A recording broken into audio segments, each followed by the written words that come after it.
Imagine trying to end your life, but only to fail and wake up on a deserted island right in the middle of your own city. You think you're totally alone, but someone is secretly watching your every move. This is the 2009 Korean drama Castaway on the Moon. Fair warning, spoilers ahead. In Seoul, a man-man Sun-gun is at his lowest point. He just lost his job, his girlfriend dumped him, and he's drowning in debt. He decides to end it by jumping into the river. But instead of dying, he washes up on the shore of a tiny, uninhabited island right near the city. Since drowning didn't work, he figures it might be more effective to jump off the famous 63 building. But when he tries to head back, he realizes he's totally stuck. His phone is dead, so he lets it dry in the sun and crashes for the night, covering himself with old newspapers. The next morning, he's woken up by the sound of a passing ferry. Sun-gun frantically tries to get their attention, but the only passenger who sees him just thinks he's waving hello. After writing "help" in the sand, he tries his phone again. It works, but the battery's super low, so he has to be careful. His first call is to 911. They think he's joking when he says he's on an island near the bridge and hang up on him. Next, he calls his ex. She reminds him she doesn't want to talk to him anymore and hangs up. Before he can try anyone else, he gets a call from a telemarketer who won't listen to his pleas and just keeps trying to sell him something until the phone finally dies. Now, the only option is to swim. Not an easy task when the water's freezing. Sun-gun tries anyway, and it's immediately clear this is a huge mistake. He never actually learned how to swim. As he starts to sink, his life flashes before his eyes. His disappointed father because he couldn't swim, instead of, teaching him. A string of failed job interviews, his girlfriend breaking up with him, and the cheesy ad that convinced him to take out a massive loan. As he drags himself back to shore, these memories make him realize there's no point in going back. He doesn't even have a life to go back to. So he tries to end it all a different way, by hanging his tie from a tree. Just as he's about to do it, the city's civil defense alarm goes off for a drill. He figures, maybe I should wait until they're done. After struggling with the tie for a second, he gives up when his body reminds him that he really needs to go to the bathroom. He goes deeper into the woods to do his business, and while squatting, he spots some salvia flowers. He sucks the nectar from the petals. It's so sweet it makes him cry, and he decides maybe he won't end it right now. He drinks some nasty-tasting water from the river, eats some random mushrooms, and tries to start a fire by rubbing sticks together.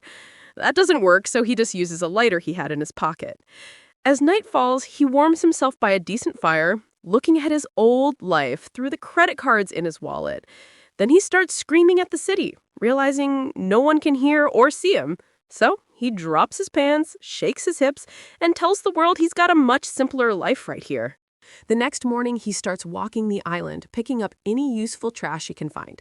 He finds a bottle of laundry detergent, and even better, an old duck-shaped paddle boat. He drags it back to his spot, fills it with straw, and turns it into a surprisingly comfy and safe bed. Next step is finding food besides mushrooms, which turns out to be way harder than it looks.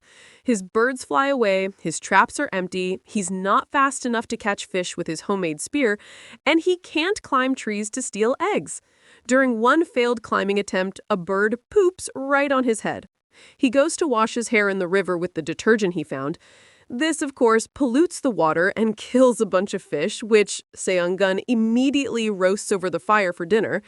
He leaves the rest out overnight, and when he wakes up, he finds a group of birds that tried to eat the fish are also dead, so he eats them too. He spends the rest of his day just lying in the grass, enjoying the perfect absolute boredom. Meanwhile, in the city, a young woman named Jung-yen is living as a total hikikomori. She hasn't left her room in 3 years, and every corner is filled with trash. There's a lock on her door so no one can get in, and her curtains are always closed. Jung-yeon survives on food her parents leave outside her door and by using the internet, which they pay for. This is crucial because she's addicted to the social network Cyworld. She posts pictures she downloads from the internet, pretending they're from her own life, just to get replies from strangers. Talking to people online is easy, but she won't say a single word to her parents. When her mom asks if she needs anything, Jung-yeon just texts her back. From the huge breakfast her mom leaves, she only takes the rice and seaweed, meticulously counting every calorie. At 8:30 a.m., when her dad leaves, she eats 172 calories, clicks her pedometer 3,000 times before 9 a.m., posts on social media, waits until noon when her mom leaves so she can use the bathroom, eats 525 calories for lunch, clicks the pedometer another 6,000 times to digest, and gets fresh air from a fan. She spends more time on the computer until night falls and she can enjoy her real hobby, taking pictures of the moon. She loves the moon because it's empty. You can't be lonely if no one else is there. To end the day, she hits 10,000 steps on the pedometer, not for her health, but just to feel like her day was productive. She sleeps by listening to a hypnosis tape at 9 p.m., right when her dad gets home. The only exception to this routine happens twice a year, during the civil defense drills. The city becomes empty, just like the moon. So, Youngyeon puts on a helmet and takes pictures in the daylight for a change. But this time, she finds something shocking through her camera lens. The word help written in the island sand, and a man about to hang himself with a tie. This sends her into a panic. She runs to her closet to try and sleep, but even the hypnosis tape doesn't work. A few hours later, she can't help but check again and is relieved to see the man is still alive. After that, her fake internet life seemed boring. Watching Saeangin became her new hobby. One day, she sees the word help has been changed to hello. She takes a picture, prints it, and sticks it on her wall with her moon photos. Back on the island, Songgun has used trash and sticks to build a golf set to keep busy. This time, when the ferry passes, he doesn't ask for help. He hides. While hiding, he finds a packet of instant black bean noodles. Miraculously, the seasoning packet is still inside. He takes it back to his boat bed, and after smelling it, he falls asleep and dreams of black bean noodles. When he wakes up, he's determined to make his own. He grinds up various plants, hoping they'll work as a substitute for wheat, but it's no use. As soon as he adds water, it just turns to mush. Later, while eating fish, he cries thinking of all the times he stupidly turned down black bean noodles in his old life. While trying to sleep, he keeps getting bugged by the sound of birds pooping on top of the roof of his boat. That's when he gets an idea. Bird droppings could be the answer. Birds eat grains, and if they can't digest them, he might be able to plant them.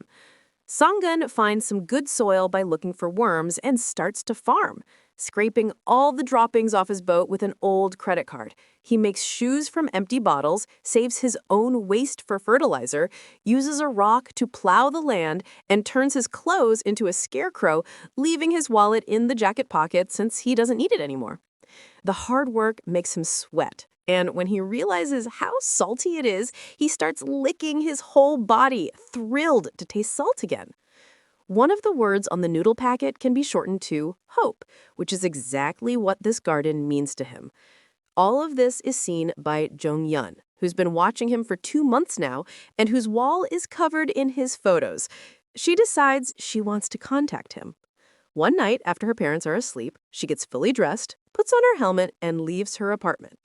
She distracts the security guard by sending a toy robot into the elevator while she takes the stairs and hides under an umbrella if anyone gets close. When she gets to the bridge, she puts a message she printed into a bottle and throws it into the river.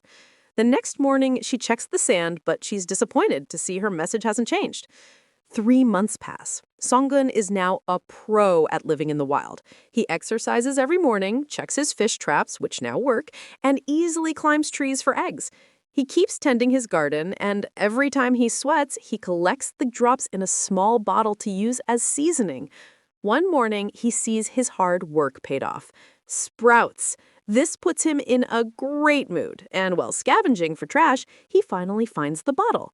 When he unrolls the paper, he thinks it's empty at first, but at the very bottom, he sees one word.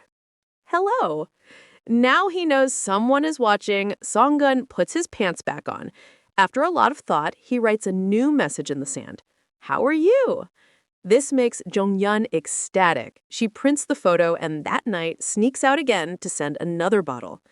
Songgun finds this one faster. The message is simple. Fine, thank you, and you? He replies by writing, fine, thank you, in the sand, and tells his scarecrow he has a pen pal. His scarecrow also has a surprise for him. There's corn growing right behind it, which makes him cry with happiness. One afternoon, Jonghyun decides to surprise him by paying a delivery guy to rent a boat and deliver food to the island.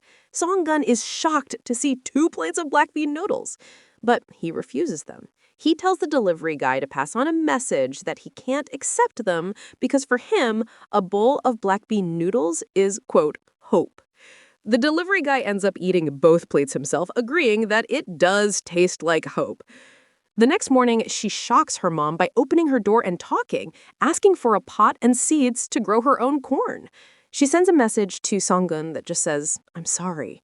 He replies by drawing waves and a shark in the sand, acting out a little scene for her. The days pass, and once his garden finally produces, he gets ready to make his wish come true. He grinds the corn into flour, mixes it with water to make noodles, pours on the seasoning packet, and adds vegetables and an egg until it looks exactly like the package. He takes a bite, crying because it's so delicious.